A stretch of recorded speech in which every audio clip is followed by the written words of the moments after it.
indexes best for passive investors?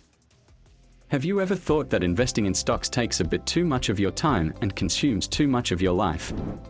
All those things you have to keep in mind and think about. All those decisions to take and choices to make. All those complicated financial instruments that require even more thinking and prognosing. Why didn't someone already invent a way to get a stable profit without all this fuss? In fact, someone already did. And if you are not a big fan of I know better investing approach, take a look at indexes. What are financial indexes? One day you've probably heard or read something like the Dow Jones Industrial Average rose 30 points as somebody blah blah blah. You've probably wondered who the hell is this Dow Jones and why is he worth mentioning on the news? Well, you'll find out in a few seconds. In finances, indexes are used to track performance of a group of assets. How do they do this? With the help of an imaginary portfolio. Index creators pretend that they have, let's say, one stock of 50 biggest companies on the market.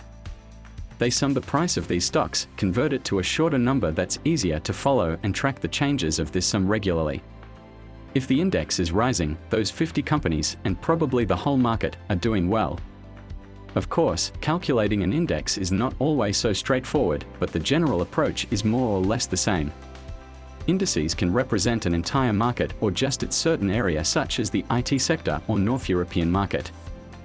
Some of most well-known indexes are Dow Jones Industrial Average, one of the oldest and the most popular among journalists, tracks the 30 largest US companies. Standard & Poor's 500 Index tracks 500 of the largest publicly traded companies in the U.S. Nasdaq Composite Index tracks about 3,000 technology-related companies. Russell 2000 tracks US stocks with a relatively small market capitalization. EAFE Index tracks stocks in Europe, Australia, and Far East.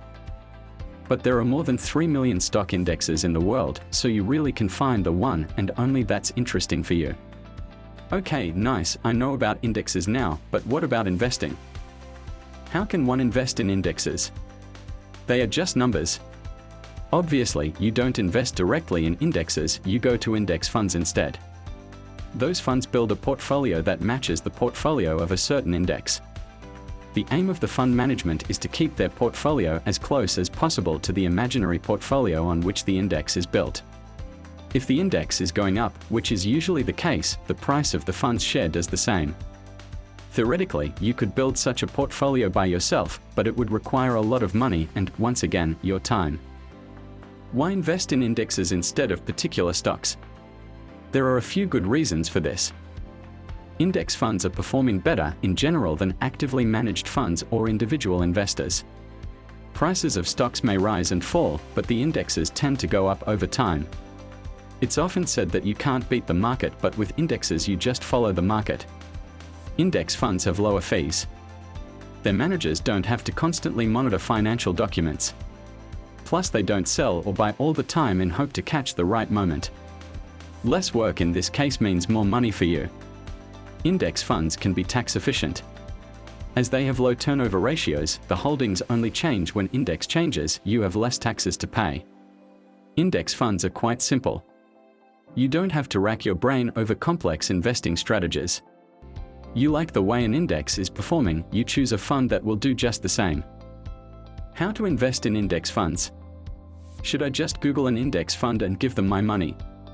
You could do this, but it would be better to do some digging before. Here are two main boxes to check. Pick an index. It's not so easy with 3 million of options. But a good index will give you a good return, so look for a transparent, logical, broad index with a minimal turnover. And don't forget to take a look at who's creating this index, it shouldn't be a fresh startup with no history. Choose an index fund. Look for the type of investment you don't already have in your portfolio, a little diversification never hurts. Then choose between a mutual fund and exchange-traded fund. Mutual funds are more suitable for those who make regular transactions, EFTs are better for long-term investments. Annual operating expenses matter too. Ready to sum up? Investing in indexes doesn't give you an instant profit. Moreover, you will get more when you are ready to sit still for years. But if you are not a risky person and prefer having a stable income that doesn't require a lot of your attention, index funds look like a good option. That's all for today's video. I hope you find it interesting and helpful. Let me know what you think about the indexes and index funds in the comments below. Thanks for watching, and don't forget to subscribe so you don't miss any of our new videos.